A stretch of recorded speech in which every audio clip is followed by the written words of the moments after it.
Hello friend, তোমরা সবাই কেমন আছো? আশা করি তোমরা সবাই খুব ভালো আছো। আমিও ভালো আছি। তো চলো দেখো, আমরা 15ই আগস্টের দিন বেরিয়ে গেছি একটু ঘুরু ঘুরু।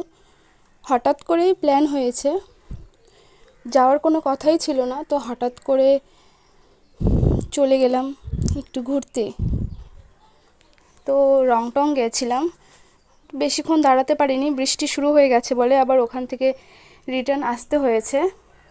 তো দেখো চারিদিকে এত সুন্দর রংটংয়ের রাস্তাটা, আমার তো ভীষণ ভালো লাগে, ভীষণ মানে ভীষণই ভালো লাগে। পাহাড় বলতে আমার ভীষণ পছন্দ।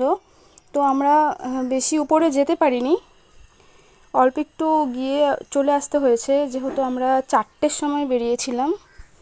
ওই বেরোতে বেরোতে তোমার 4টেরও বেশি হয়ে গেছে। তো ওখানে পৌঁছতেই আমাদের প্রায় সন্ধে হয়ে গেছিলো, যার জন্য বেশিক্ষণ ওখানে বসতে পারিনি। আরেকটু উপরে গেছিলাম, যেটা আর ভিডিও করা হয়ে ওঠেনি, বৃষ্টি শুরু হয়ে গেছিলো যার জন্য। তো চলো তোমরা দেখতে থাকো ভিডিওটি, যদি ভালো লেগে থাকে তাহলে লাইক কমেন্ট করো। আর এই দেখো আমার পুচকিটা কি আনন্দ পেয়েছে ওখানে গিয়ে, এদিক ওইদিক ছুটছে, রেল লাইন দেখে তো আরও বেশি খুশি হয়েছে। টাটা।